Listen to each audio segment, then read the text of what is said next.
Without objection, the chair is authorized to declare recesses of the committee at any time. We welcome everyone to today's hearing on oversight of the U.S. Department of Justice. Report by Special Counsel Robert Mueller III on the investigation into Russian interference in the 2016 presidential election and related matters. I will now recognize myself for an opening statement. Attorney General Barr has informed us that he will not appear today. Although we worked to accommodate his concerns, he objects to the prospect of answering questions by staff counsel and to the possibility that we may go into executive session to discuss certain sensitive topics. Given the Attorney General's lack of candor before other congressional committees, I believe my colleagues and I were right to insist on the extended questioning. To my knowledge, not even the ranking member was opposed to the idea of moving into closed session if necessary. But even if Democrats and Republicans disagree on the format of this hearing, we must come together to protect the integrity of this chamber. The administration may not dictate the terms of a hearing in this hearing room. The challenge we face is bigger than a single witness. Late last night, the Department of Justice wrote to inform us that they will ignore our subpoena for the unredacted Mueller report and the underlying evidence. They have made no meaningful attempt at accommodating that subpoena, which was due yesterday. The letter references the Attorney General's offer to 12 members of Congress, 12 out of 435, to look behind some, but not all, of the redactions, provided that we agree not to discuss what we see with our colleagues and that we leave our notes behind at the Department of Justice. It is urgent that we see the documents we have subpoenaed, but I cannot agree to conditions that prevent me from discussing the full report with my colleagues and that prevent the House from acting on the full report in any meaningful way. An accommodation designed to prevent us from taking official action is no accommodation at all. Every member of this committee, Democrat and Republican alike, should understand the consequences when the executive branch tells us that they will simply ignore a lawful subpoena from Congress. If left unchecked, this act of obstruction will make it that much harder for us to hold the executive branch accountable for waste, fraud, and abuse, or to enact legislation to curb that kind of misconduct, or any kind of misconduct, no matter which party holds this chamber or the White House at a given moment. The challenge we face is also bigger than the Mueller report. If all we knew about President Trump were contained in the four corners of that report, there would be good reason to question his fitness for office. But the report is not where the story ends. In the days since the Department of Justice released the redacted version of the report, President Trump has told Congress that he plans to fight all of our subpoenas. The average person is not free to ignore a congressional subpoena, nor is the president. His promise to obstruct our work extends far beyond his contacts with the Russian government and allegations of obstruction of justice. The president has also prevented us from obtaining information about voting rights, ACA litigation, and his cruel family separation policy, among other matters. The challenge we face is also not limited to this committee. In recent weeks, administration witnesses have simply failed to show for properly noticed depositions. The Secretary of the Treasury continues to ignore his clear statutory obligation to produce the president's tax returns.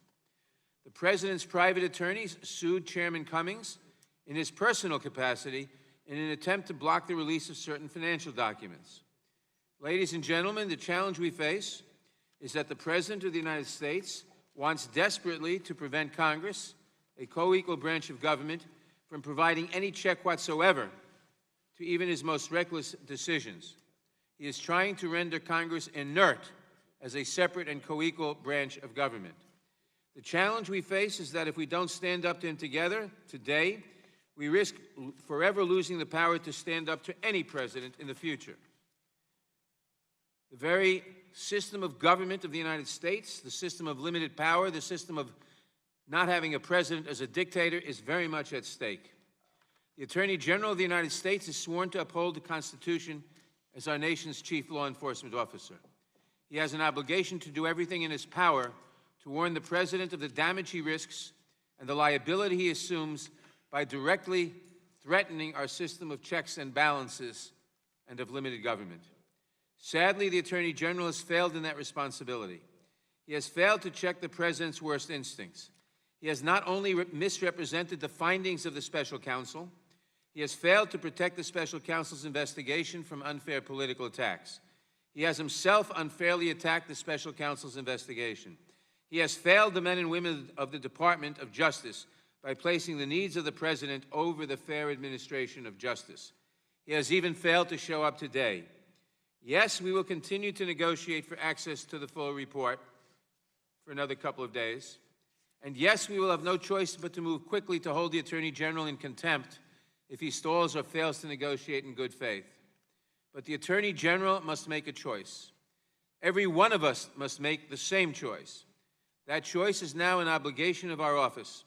The choice is simple. We can stand up to this President in defense of the country and the Constitution and the liberty we love, or we can let the moment pass us by. I do not, and we have seen in other countries what happens when you allow such moments to pass by. I do not know what Attorney General Barr will choose.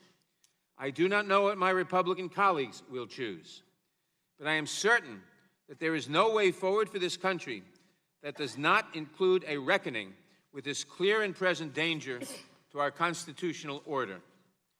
History will judge us for how we face this challenge. We will all be held accountable in one way or the other. And if he does not provide this committee with the information it demands and the respect it deserves, Mr. Barr's moment of accountability will come soon enough. I now recognize the ranking member of the Judiciary Committee for his opening statement. Thank you, Mr. Chairman. Let's be very clear. There is only one reason, and one reason only. At this point, we are not being able to fulfill our constitutional role of oversight, and that is the chairman's demands that were played out yesterday. We could have had a hearing today. What bothers me the most about this is not only did, in standing for the questions that were discussed and the issues that have been discussed between me and the chairman, not only did he take the ability for the American people to hear again from Bill Barr, he took our ability to hear from Bill Barr today. To protect, maybe, because some didn't feel like they could ask proper questions. Maybe they wanted more staff questions. Who knows? But yesterday we found this, that he claims that he wants staff to question the Attorney General because the 5 minute per member is not enough. But yet we spent and approved a motion yesterday that said we could do a whole hour, an extra hour, between the chairman and myself. He could have took one of these fabulous members that he has, and he has some excellent attorneys on his side, some of the best. He could have given them all 30 minutes, and they could have questioned the Attorney General any way they wanted to. Instead, we go back to a circus political stunt to say we want it to look like an impeachment hearing because they won't bring impeachment proceedings. That's the reason. Take whatever you want to take. You can go out and have press conferences. You can say it from this dais. You can say whatever you want to have. But the reason Bill Barr is not here today is because the Democrats decided they didn't want him here today. That's the reason he's not here. You could have done anything else you wanted. And what is amazing to me is to say that he is scared of answering questions, to scared that he's not. And you can disagree with the Attorney General all you want, but for yesterday, he sat for over almost 6 hours in the Senate voluntarily asking questions, even on a second round that was taken up by Democrats who wanted to ask more questions. And you can agree, did he do good, did he do bad? It doesn't matter, but we're not getting that opportunity today because the stunt and the circus continues over here. All we had to do, we agreed to more time. We could talk about executive session, but no. For some reason, for some purpose, except the optics of something they can't do or don't want to do right now, they wanted to have a staff member ask questions. As I said before, if that staff member wants to ask questions so desperately, run for Congress. Put a pin on, find a committee. But you know, I can continue on and on and on about the issues that we have here and the impeachment agenda and whatever you want to have, and saying that he's blackmailing this committee, he's terrified to come before this committee. I think yesterday he proved he's not terrified to sit before anybody, especially the Senate, which they actually extended the question time on. He answered the question, whether you like the question or not. As my chairman told me yesterday, it's not a matter of where we agree or disagree on this. We have the motions, we move the motion, we do the motion. You can agree with the Attorney General or disagree with the Attorney General, but not hearing from them is a travesty for this committee today. But I would be remiss if I also did not mention the largest tragedy of this day. That actually was from yesterday. The chairman just stated a few moments ago that we can't let moments pass, and I agree completely. Because what happened yesterday on this dais was a travesty. When you do not recognize members for valid motions, when you call things dilatory, questioning the motives of what members are doing it for. I have sat on this committee for 6 years, and I have sat through hours of motions to strike the last word, of giving other members on the minority side more time, more time. One of my biggest concerns I ever had with Chairman Goodlatte is, why do you let it continue? Just call the previous question. And on two occasions last Congress he did, on resolutions of inquiry, after almost 6 to 7 hours of debate. The question I have here is not what Bill Barr is scared of. My question is, what are the Democrats scared of? They don't want Bill Barr here today. They've had the report, they've read it, they don't like what's in it. The chairman won't even go look at what the Attorney General offered him. It's pretty amazing to me. He wants to go in executive session and ask questions about it, but he won't go read it. Now, you can go read it and ask for more. But here's the problem today, and this problem from yesterday is not over. If the majority wants to run a committee in which minority rights do not matter, parliamentary procedure does not matter. We saw it on full display yesterday. It will not continue. We will continue this exercise, and we will exercise what we have as minority, which is the minority rights to ask questions, to make motions. Because at the end of the day, unless we've forgotten, Mr. Chairman, you've got more votes than we do. You will get what you want. But just like we sat on this side and you sat on this side and got to spend hours talking about whatever you wanted to talk about while Chairman Goodlatte sat there and let you do it. And all you wanted to, and the question that bothered me the most yesterday was, we got time, we got to get on to another bill. Timing does not trump minority rights. And there's not a member on this dais that should say it's not. And freshman members or anybody else who's here for the first time, that's not how this committee works. And if you don't believe me, ask Chairman Sensenbrenner. For 3 times was chairman of this committee, and he laid it out clearly yesterday. But when we degrade members of my side, calling Ms. Lesko's amendment ridiculous, calling ours dilatory, that's just wrong and should offend everybody on this dais. Mr. Chairman, this is wrong. The tragedy of today is not that you have an empty chair, not that you have props. You can call the Attorney General whatever you want. You know, I'm reminded of sticks and stones kind of quote. But what really bothers me today is the travesty of what happened in minority rights yesterday. And there's not a member of the Democrats who were on this committee last year that can honestly look me in the face and say, y'all were not treated much better by a chairman who actually followed the rules than we were treated yesterday. I yield back. Thank you, Mr. Collins. Ordinarily at this point, I would introduce the witness, but instead, we will conclude this proceedings. I just want to say, we didn't choose not to have Mr. Barr come. He chose. We cannot permit him or anybody in the administration to dictate the manner in which we function. This does not include our inquiry into the Attorney General's handling of the Mueller report, point of parliamentary or inquiry. his conduct before Congress. Nor does it conclude our efforts I seek recognition to for a compel parliamentary production inquiry. of the entire report and its underlying materials. We will not hear from the Attorney General today, but this committee intends to obtain the information that it needs to conduct its constitutional oversight and legislative responsibilities. We will defend the prerogatives of Congress. We will defend the rights of the American people to know what's going on. We will defend the constitutional scheme of equal and coordinate branches of government. We will make sure that no president becomes a monarch. We need the information without delay. The hearing is Mr. Chairman, And we'll do so with trampling minority rights. it's going to be, Mr. Chairman, where there is not going to be a recognition of members who seek legitimate inquiry as to the procedures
Judiciary Committee, I think it's important to let that sink in for a moment.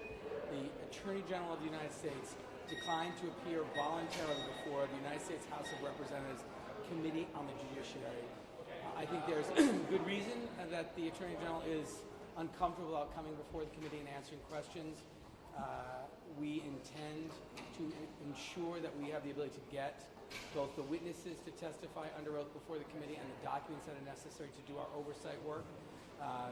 That is, I think there are other members here. We've been waiting. I think they want us in a group.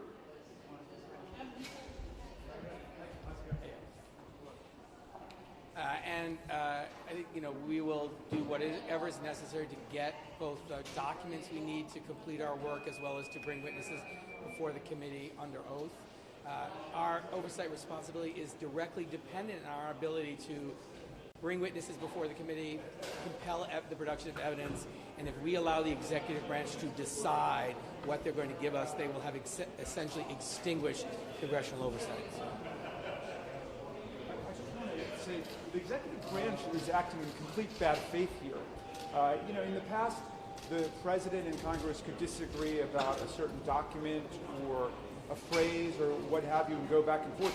But what we have is the president trying to pull a curtain over the executive branch of government, and he is refusing to cooperate with any of our lawful demands for documents, for witnesses, or for testimony. And so this is not even a close call. This is categorical bad faith by the executive branch of government. The Supreme Court has said that it is the essential function of Congress to conduct oversight over the executive branch to make sure that our laws are being implemented in the proper way, and so we can explore what new laws need to be written for the American people.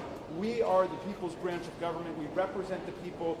The core job of the President of the United States is to take care that the laws are faithfully executed, not circumvented, not negated, much less violated. And the President has essentially set himself at war against the rule of law. I just would add to that in saying that when we talk about the difference between a democracy and a dictatorship, one of the foundational principles of our Constitution is that of checks and balances, which means that co-equal branches of government have to respond to each other.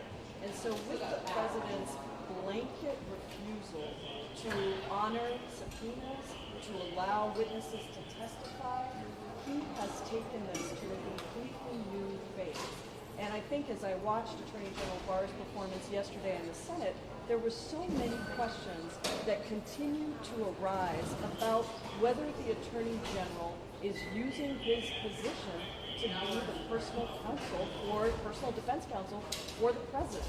My line of questioning today, had I had the opportunity, would have been around ongoing attempts at obstruction of justice. This is not just something that is in the past, but the President is continuing to tweet and say things that imply that if somebody refuses to tell the truth or speaks against him, that there will be consequences to pay. There are numerous things that we have a responsibility and an obligation to investigate and to oversee.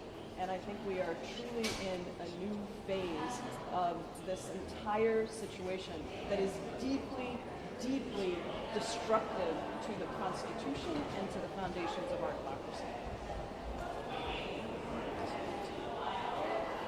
I think what the House Judiciary Committee and my colleagues and Chairman Nadler did today was to do something that the American people have not seen.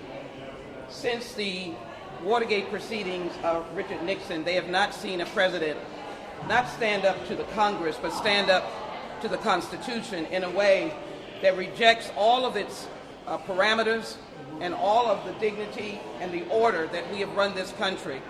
The Constitution started out by saying we wanted to form a more perfect union.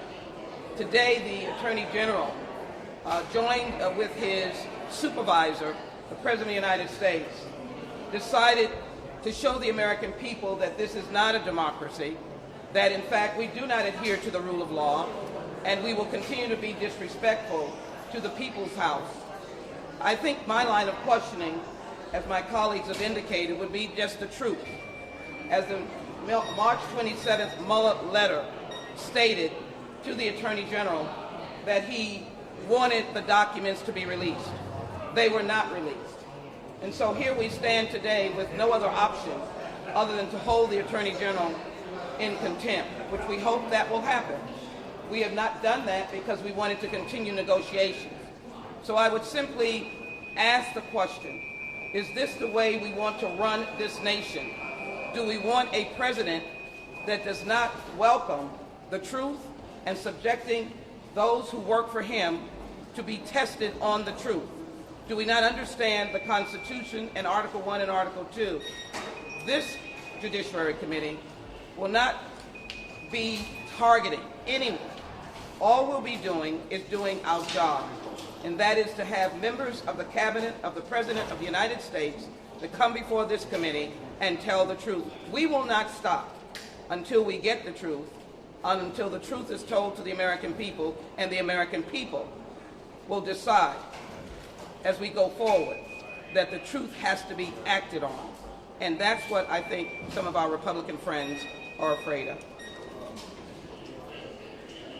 Attorney General Bill Barr is now one of the most dangerous men in Washington, D.C. for 3 reasons.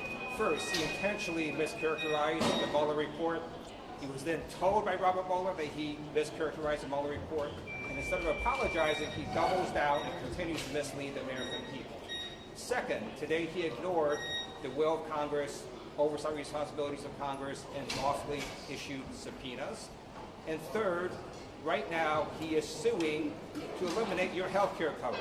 Let's not forget, right now he is suing in court to eliminate pre-existing conditions health care coverage and taking health care coverage away from millions of Americans.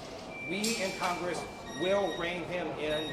We will hold him accountable.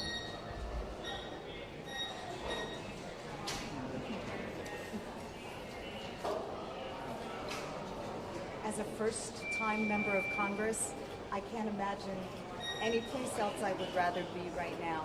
I mean, as a student of American history, as a supporter of our Constitution, this is just such a grave moment, and I hope everyone is understanding how grave it is, particularly those at the White House. Thank you.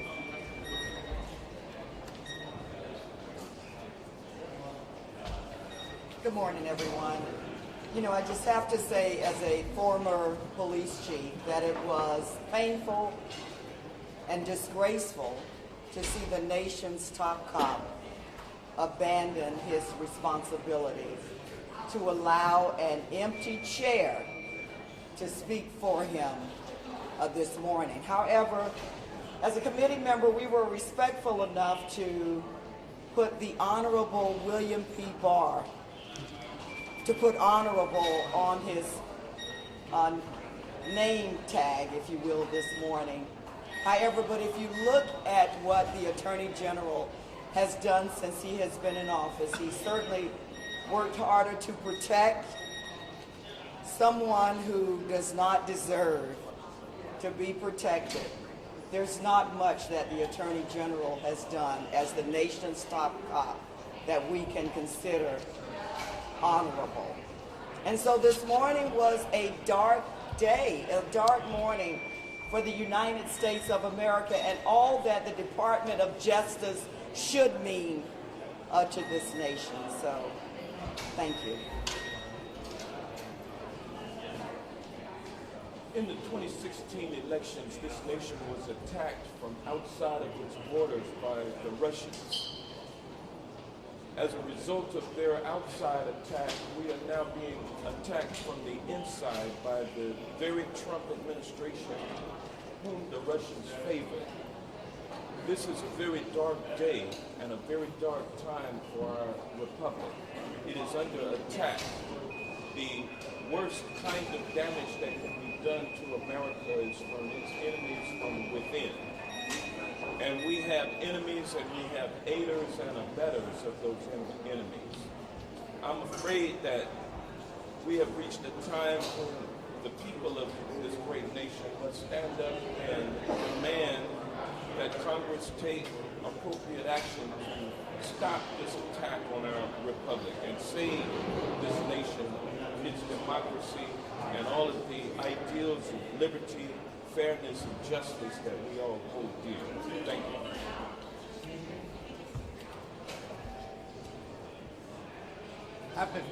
student of government all my life. I watched the Watergate hearings from the beginning to the end. This smacks so much of Watergate.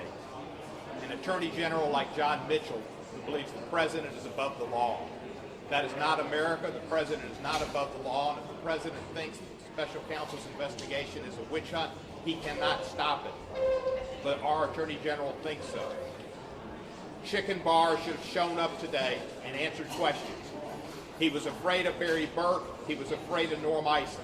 An Attorney General who's picked for his legal acumen and his abilities would not be fearful of any other attorneys questioning him for 30 minutes. This man was picked to be Roy Cohn and to be Donald Trump's fixer. The Black Sox look clean compared to this team. It's a sad day in America. Good morning. I did not have the privilege of being born into this country. I became an American citizen when I was 20 years old, and I took an oath to protect and defend the Constitution against all foreign and domestic enemies. Attorney General Barr took the same oath, and today he shows that the only oath that he is now following is to protect and defend the president, who right now is threatening the strength of our democracy. Having come from Latin America, I understand very well what it means when a man in power starts circumventing equal branches of government. We must not allow this to happen in the United States of America. Thank you. Good morning. The Attorney General has a constitutional responsibility to uphold the rule of law. Instead, he's done everything to undermine the rule of law. The so-called Attorney General is abrasive, evasive, and unpersuasive. He is a disgrace to the office that he currently holds. The so-called Attorney General is missing in action, absent without official leave, and has clearly made the decision to serve as the personal fixer for Donald Trump, inconsistent with the oath of office that he has taken. And we as House Democrats recognize that we are a separate and co-equal branch of government. We don't work for Donald Trump. We work for the American people. We have a constitutional responsibility to serve as a check and balance on an out-of-control executive branch. Donald Trump, the so-called Attorney General, and his minions are out of control right now. We won't overreach. We won't over-politicize. We won't over-investigate. But we will do our constitutional oversight responsibility. The so-called Attorney General can run, but he cannot hide.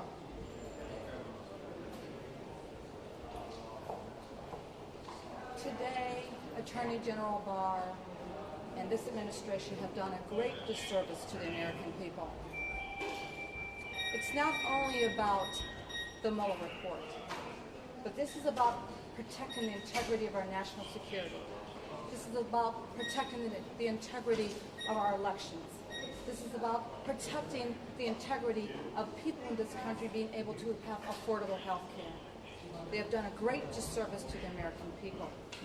And we, Congress, have the responsibility as a co-equal branch of government to protect and to serve and make sure the American people have the facts and the information that they need to make sure that they know that government is truly working on their behalf. And my colleagues and I will continue to stand, to fight for the truth, continue to stand for what is right, to make sure that democracy works for each and every individual in this country. Today, we will still continue to stand to wait for the truth because you deserve it.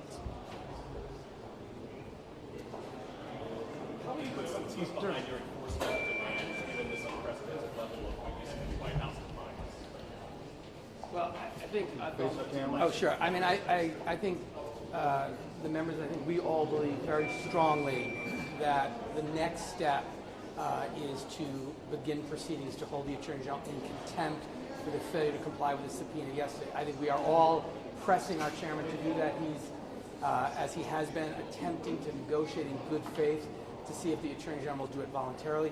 But in the absence of an agreement there, it is our position that the Attorney General is in contempt of Congress, that we have a responsibility to compel his compliance with a lawfully issued subpoena, because as I said earlier, if the executive branch can willfully violate lawfully issued subpoenas, they will have successfully eliminated congressional oversight. It cannot be up to the executive branch to decide what witnesses and what evidence we will collect in our constitutionally mandated oversight responsibility. So the next step will be an effort to begin proceedings to hold the Attorney General in contempt if, in fact, this negotiation or conversation doesn't result in an agreement. But Mr. Slaney, I mean, a contempt proceeding would take quite a long time. It's going to be drawn out in court. By your insistence on this format, haven't you essentially blown the opportunity to question the Attorney General here in a public setting? No, but I think we're okay. Well, at this point, I think there's also a question of what the Attorney General is going to continue to say and do. He did not show in the Senate hearings yesterday that he was going to answer some of the very difficult questions. In fact, he made it clear on several occasions that he thought that it was fine for the president to lie, for the president to say things to people and encourage them to not tell the truth. So at this point, another step that we will be taking and that the chairman has already put into place is we want Robert Mueller to come and testify before us. At this point, I think we need to hear directly from the special counsel about his report and about his findings. Clearly, he felt troubled enough by what Attorney General Barr did and said that he wrote not one, but 2 letters to the Attorney General. He even prepared summaries of his 2 volumes that could be released immediately to the American people. And yet, we did not see that happen.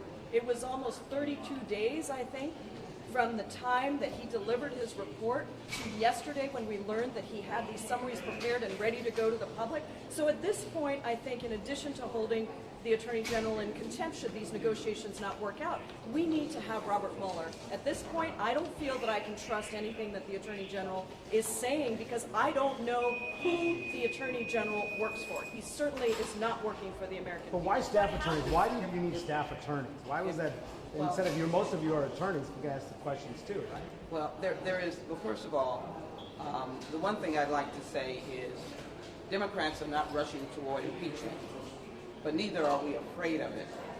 The format that we're using is a format to be able to educate the Congress and the American people about how much untruth has been said.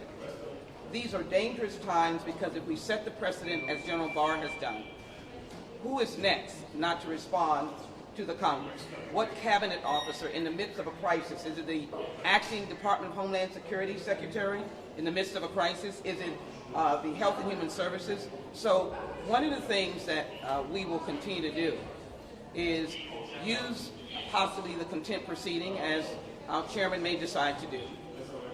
In addition, we will not take off an ultimate act that we are allowed to do under the Constitution. But let me show you the example. When the tapes were found with Richard Nixon, the American people said enough is enough. I can assure you, as we build the blocks of finding out the truth, there is still that proceeding, but we will not be baited into it as our friends in the committee choose to try and do. We will only do it as this Constitution gives us the power to do. So we're not intimidated by the fact that it may be a little longer. The idea of the attorneys, as many have seen, is the continuity of questioning. That means that you can cross-examine in the midst of your time frame. Collectively, the excellent members of Congress that are on this committee, I have been stunned and excited by their questioning and their thoughts. We will put all that together. But what happens when the lawyers, and I have been on impeachment proceedings in this committee, judges and others, is the line of reasoning that allows even the American people to see the building blocks and the story narrative of truth that is so very important. How long are you willing to negotiate to get what you want in terms of the document? Well, I will just say this. Our committee chairman is very patient, but he's very knowledgeable, and he understands the time frame. Let me say this. Let's hope that there is something productive over the weekend. let's hope that the General of the United States understands his duty and, as my colleagues have said, will pay and affirm allegiance to the flag of the United States of America and not a single man who is fleeting in that job. So we're hoping that General Barr's own credibility and love of his country over the weekend will generate a resolution of this. Can I just add one specific thing? It's also important to recognize the House rules permit this kind of questioning. We approved it in a motion before the committee. It's done. It has been done many other times, most recently with Dr. Blasey Ford. So the real question is not why do we want to collect evidence in this way. The real question is to the Attorney General. What are you afraid of? Why don't you want to be questioned in a half-hour period by a staff attorney? That's the real question for the American people and for the media, frankly. But to your previous point, are you concerned that this is now going to get bogged? To your previous point, are you concerned that this is now just going to get bogged down in court? And are you all okay with the fact that it may now take longer for you to get all of these answers to your question? So let's just walk through the process of how contempt proceedings work. So Attorney General Bill Barr has violated a lawful subpoena to provide us the full Mueller report and its underlying evidence. If we go to contempt, the House Judiciary Committee will vote. If we vote it out, it goes to the House floor. Once the House floor votes it out, then it triggers a number of things. Our House counsel can go litigate in court, but we also have inherent contempt powers that courts have upheld for us to take immediate action irrespective of the courts. We can start imposing fines on that person. In the past, they had a house jail. I don't think we're going to go that far, but courts have upheld that as well. So Congress's power will not be abdicated. We will enforce it, and the delay will not affect us because we can start imposing fines on that person immediately upon contempt off the House floor, and we will go there if he does not cooperate. But that's still a very long time before you get any of the answers that you were hoping to get here today. That's just a matter of weeks to get something off the House floor. What about impeaching Barr? What would it take to move to impeach Bill Barr? Is that something that's on the table? And what would it take for you to take that drastic step? Well, with respect to the Attorney General's behavior, nothing's on the table or off the table. We're evaluating things in a step-by-step basis. And the next step, as has been illustrated, will be to possibly pursue contempt. And Congress has control over that timeline. But understand the stakes. What we are witnessing is the slow loss of our democratic republic. And we can either allow it to happen or we can stand up against it.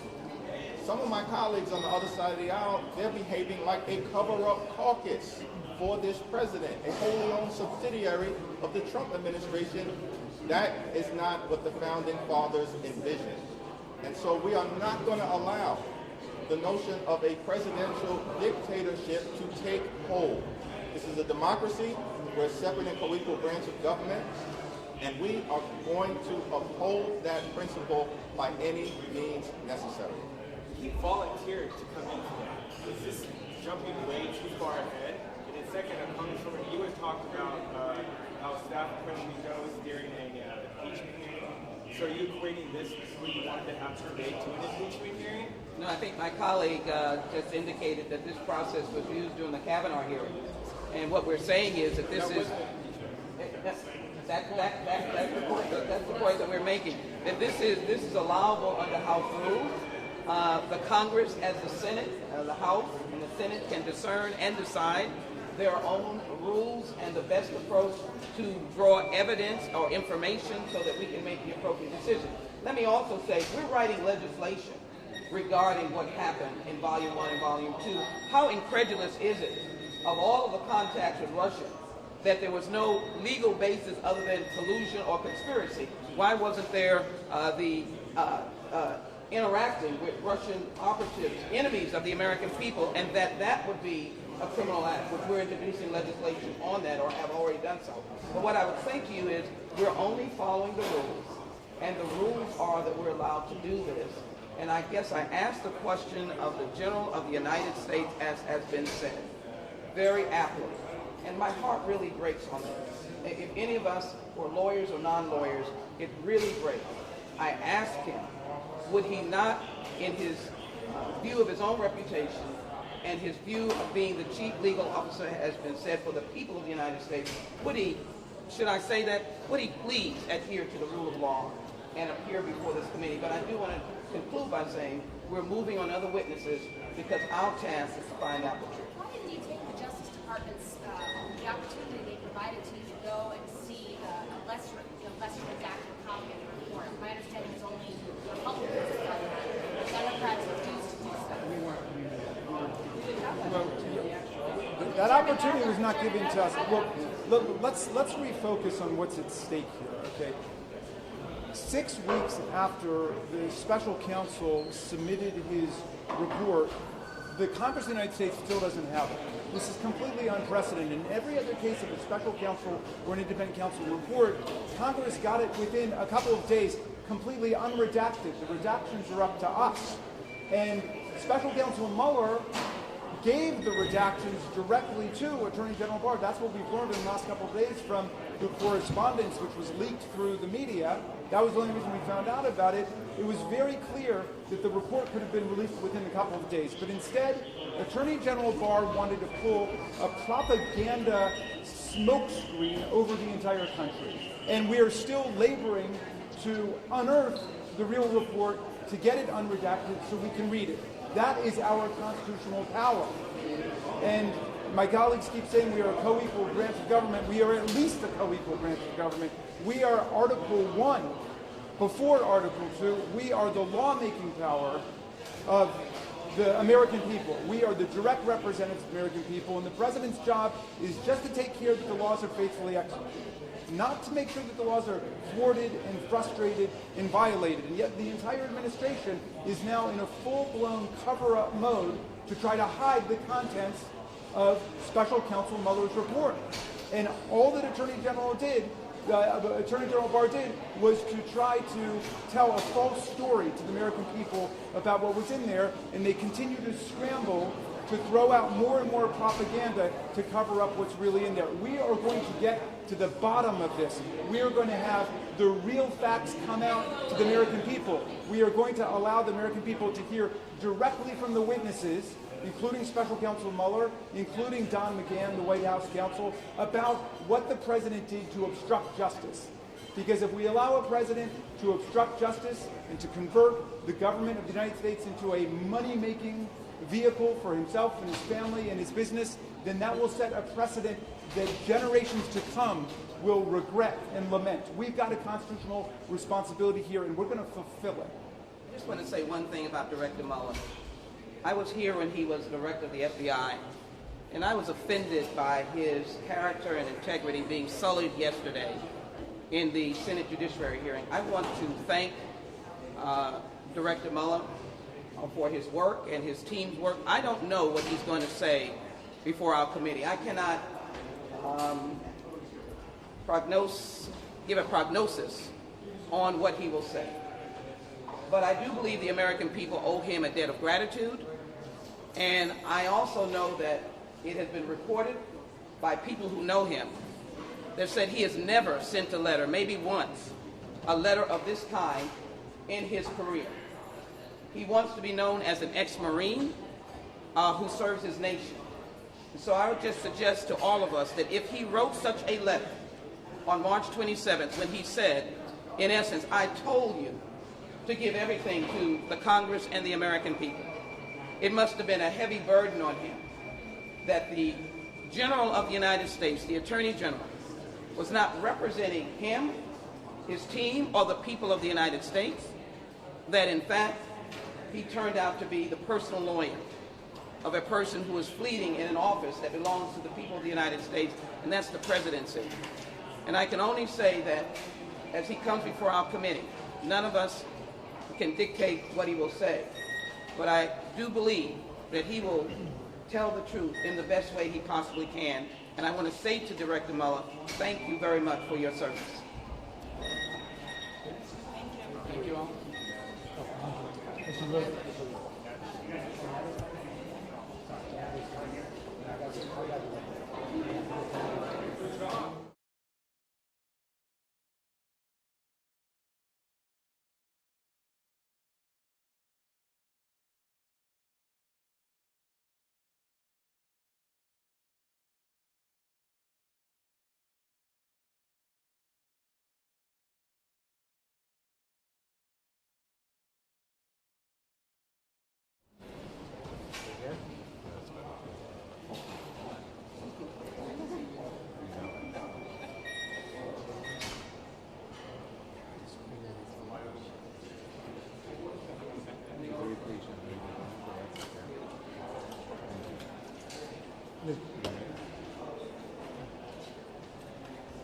The failure of Attorney General Barr to come to the hearing today is simply another step in the administration's growing attack on American democracy and its attack on the right of Congress to be a coordinate branch of government and to have the information it needs to legislate and act on behalf of the American people. The administration, by its policy of across-the-board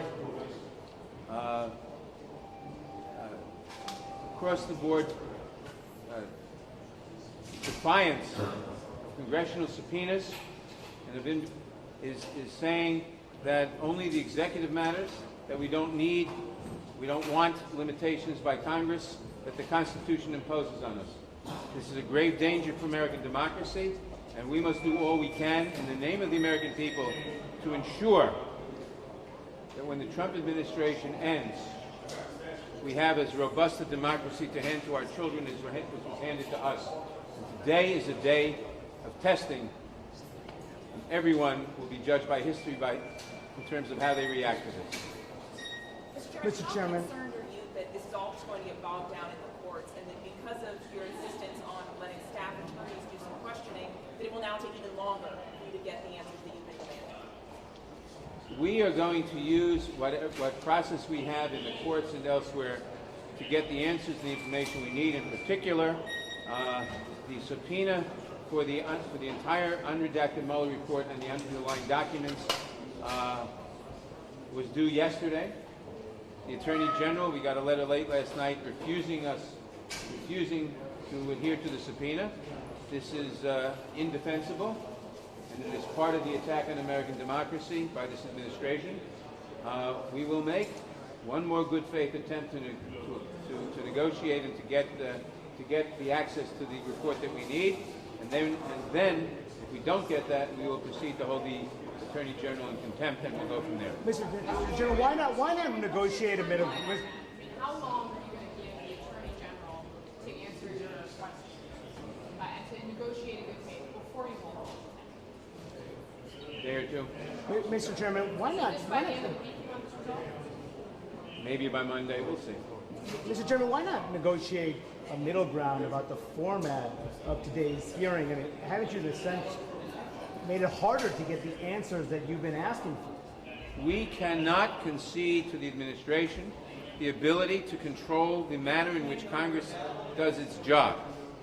The Attorney General is bound, as are other witnesses, to come before the committee, and he cannot dictate to us how we will do our job. We feel this is the most effective way of doing it, and that's our decision. Will you insist on staff attorneys for the Mueller interview? Using fines as part of the inherent. Your colleague, before you came out, brought up the idea of maybe imposing fines under the inherent contempt as a way to try to get him to comply. Is that something that's on the table? How would that work? That's not something you see every day. We will explore all the options, and inherent contempt is certainly one of the options.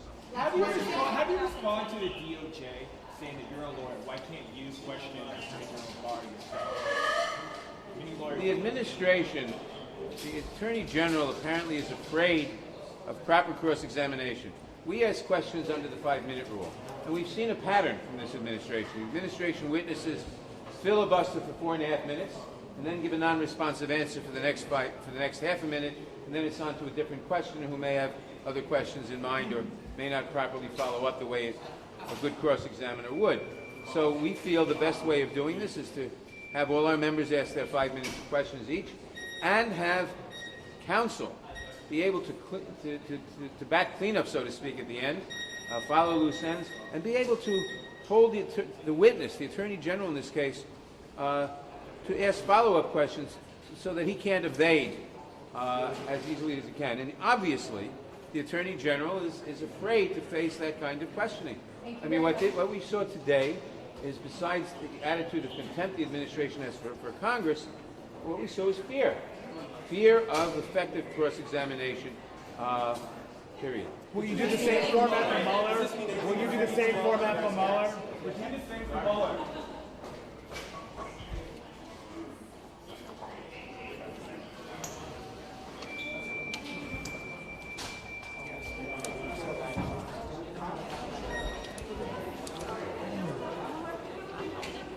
So, Chris, you're happy with the audio? Good. All right. I saw it. All the lights on the podium, but she's in there, so that's the best you can do. Yeah, and they'll just match over when they edit it. So you want this All right, so we'll just stay on camera mic for now. Okay, that's fine. We'll just have to stay on camera mic because we don't want to miss it. Collins is coming. Collins is coming.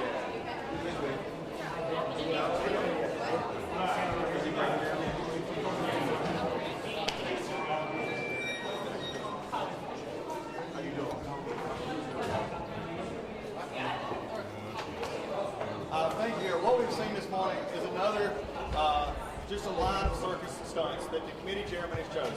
Today, the committee chairman took away the ability of the Republicans and Democrats to question the Attorney General, who voluntarily, willingly was going to come today and answer questions of great concern to the country.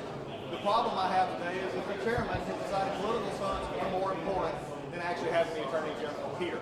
We'll continue to watch what he's doing, but it is the same to me that the committee and the majority is running roughshod over the minority rights, but also running roughshod over the American people, and not even taking the accommodations that the Attorney General has made to him.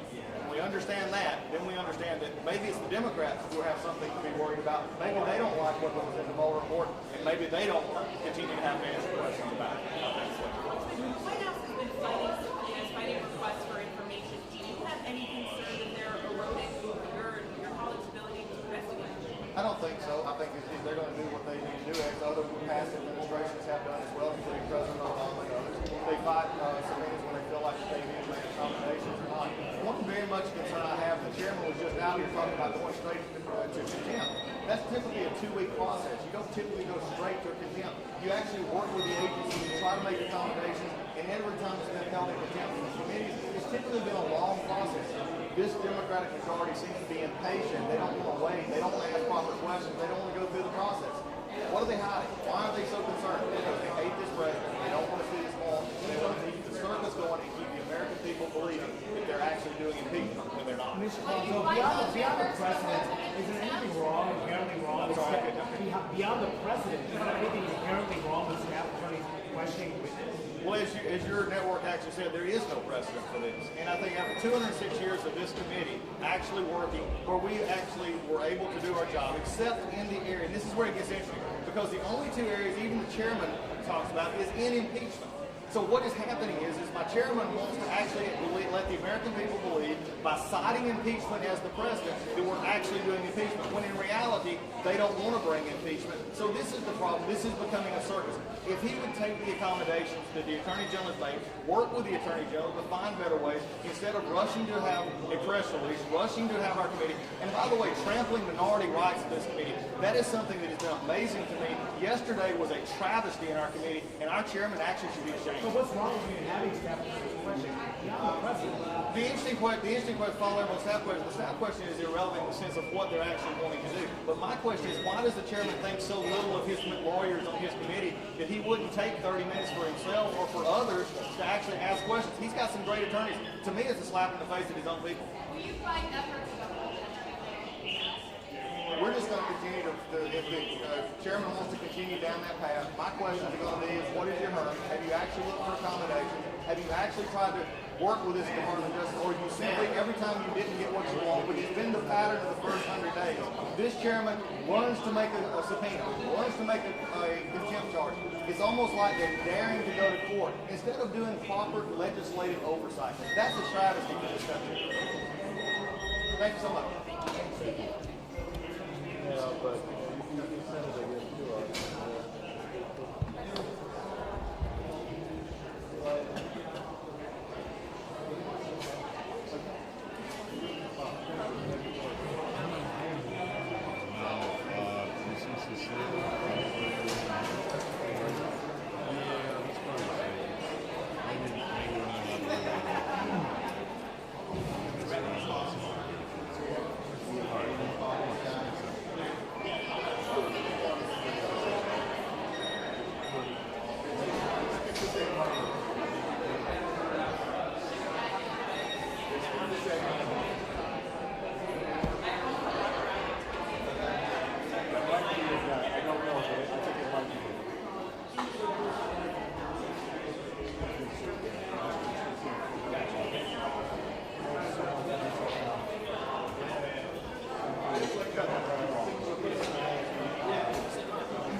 No, the best time is in the opening and the hearing on this part.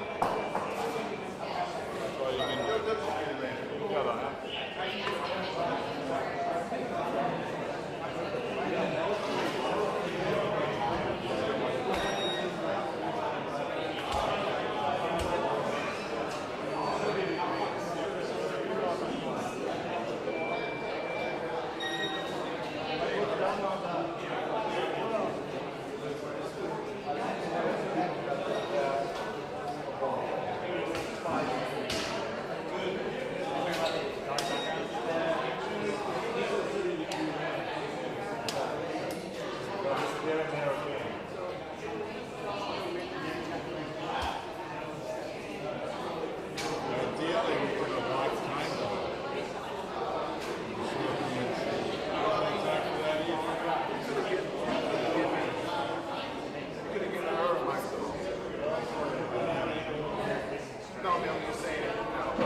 Were you perchance gonna send a note about my professor?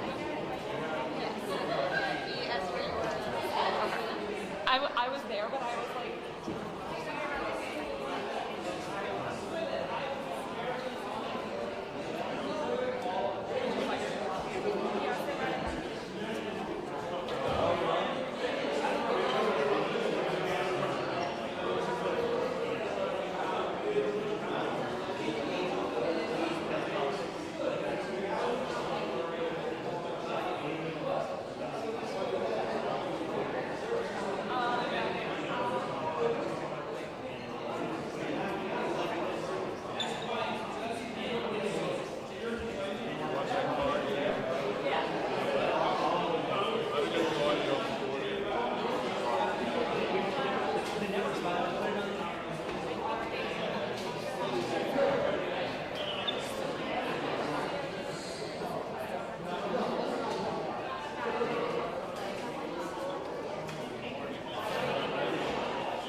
It's right behind the camera. No, especially I competed on that. I don't know about the ones.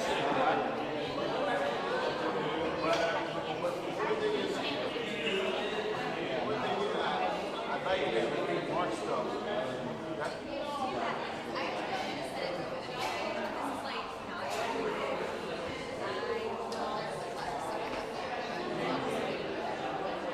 Well, I talked to Sarah. See what she goes to.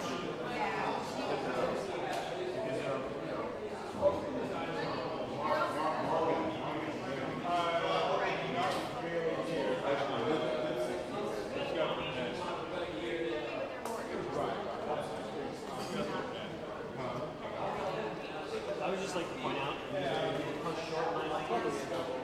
Where everyone can speak over it. How tall these other ones are. It blocks people's faces.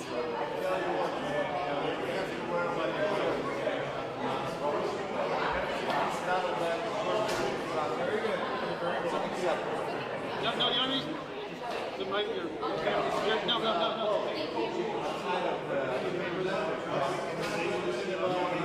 Well, that's not a problem. It's just my son.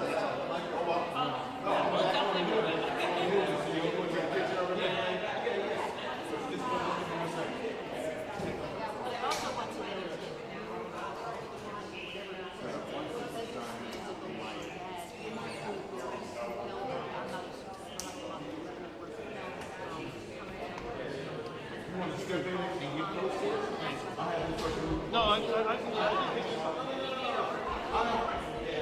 have to move the camera so you can get close so you get a nice shot, okay? Give me a second. I want to keep one of them. Some of them. Hey, Chris. Thanks for having my back, man. I said, thanks for having my back, man. appreciate it, huh? I just want to make sure I acknowledge that.